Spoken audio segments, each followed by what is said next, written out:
Here are the best two rogue leveling builds coming up in Diablo 4 Season 4. First off is the Barrage Rogue. The Barrage Rogue has high mobility, is great all around. Because Barrage works by shooting a cone in front of you, it's essentially an arrow shotgun build, and it's really good for blowing up high density packs. Now, some of the cons, the shots do miss a lot. You do have to reposition frequently to make sure you're getting most out of your shotgun barrages. And when you're far away from your target, you have low single target damage at range, so ideally you want to move in super close to the boss and use barrage so all those shotgun arrows hit them at once. Now, in terms of skills, you're going to want to use Dash, Dark Shroud, Shadow Imbuement, and this is primarily so you can get some explosions to increase your AoE damage and apply vulnerable. You're going to want Poison Imbuement, Puncture because of its ability to add vulnerable, and then Barrage. For your mastery, you want to go combo points for this build. Now, in terms of gearing, for your weapons, your one-handed weapons are not going to be used actively for damage, so these are just stat items. In that case, you do want to typically choose a sword for the crit damage, and then in terms of stacks, look for crit strike damage, attack speed, dexterity, and the socket. For your ranged weapon, you want the highest DPS possible, so that's always going to be your #1 priority. Following that, you'll want to look for crit strike damage, attack speed, and dexterity. For your armor, you're looking for a lot of defensive stats. So for the helm, you'll want dexterity, max life, and all resistances. For armor, you want points towards Dark Shroud, armor, all resistances. For gloves, you're going to want that crit strike damage and that crit chance. Pants, look for armor, all resist, and max life.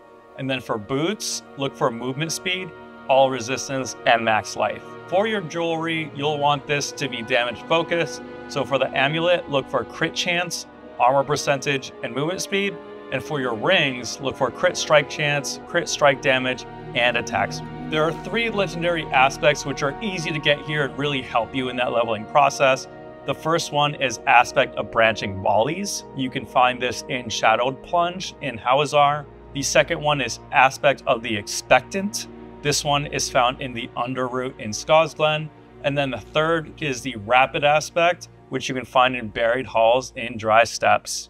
Now, for this build, you essentially want to use Shadow Imbuement and Poison Imbuement on cooldown. Make sure to rotate each other to have the most DPS uptime. Keep Dark Shroud up for movement speed and defensive purposes. Dash to get out of sticky situations. Use Puncture to apply vulnerable. And then always wait for your combo points to build up and for you to apply vulnerable via Puncture before using your Barrage. And then you'll quickly clear out any pack you're fighting. For your weapon, you want to prioritize finding the highest DPS bow you can. It doesn't matter if it's rare or legendary, the aspect isn't that much of a priority here because you're going to be replacing your weapon very constantly as you're leveling, so just look for your highest DPS here. That's it for the Barrage build. Next, we'll talk about Penetrating Shot. If you aren't too keen about the shotgun close to mid-range build that Barrage is, the next best is going to be the Penetrating Shot, which is a long-range, nuke the whole screen type of build. So let's jump right into it. The pros of the Penetrating Shot Rogue is that pretty easy to play, really good AoE clear. It's a long range build, great burst damage, and great leveling speed. Some of the cons is that you always have to be stacking combo points for those nukes. If you do miss a shot, it's going to set you back because this build does have setup. It's not a one button build. There is some prep to go through. And since Penetrating Shot works best if you line up enemies, there's a bit of positioning involved. And another con is the amount of energy that goes into using Penetrating Shot, so there is a good amount of energy management here. The skills you'll want to use are Dark Shroud for defense and movement speed. You'll want Dash to get you out of sticky situations and improve your crit strike damage. You'll want Shadow Step to increase your critical strike chance. Shadow Imbuement for the chain explosions. Puncture for applying vulnerable, and then Penetrating Shot as your primary explosive clearing ability.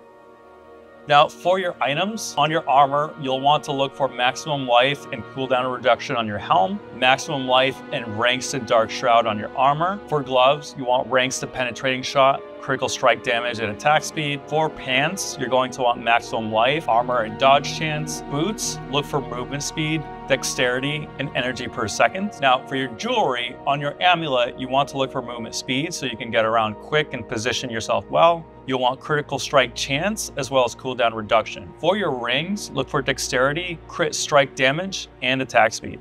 The legendary aspects that you'll want to look for here are aspect of the expectant. You can find this in the Underroot. Rapid aspect, which you can find in the Buried Halls. Trick shot, which you can find in Bastion of Faith in Hawzar. Personally, I leveled this penetrating shot in Season 3, and I loved playing that build. Hopefully you all can enjoy it as well. And for your weapon, always look for the highest DPS two-hander you can find. For your one-handed weapons, preferably a sword for crit strike damage. You'll want to look for attack speed, crit damage, and max life. That's all for the penetrating shot rogue leveling guide. Thanks you all for tuning in. Make sure you check out my previous video to find the best method for leveling in Season 4. Until next time.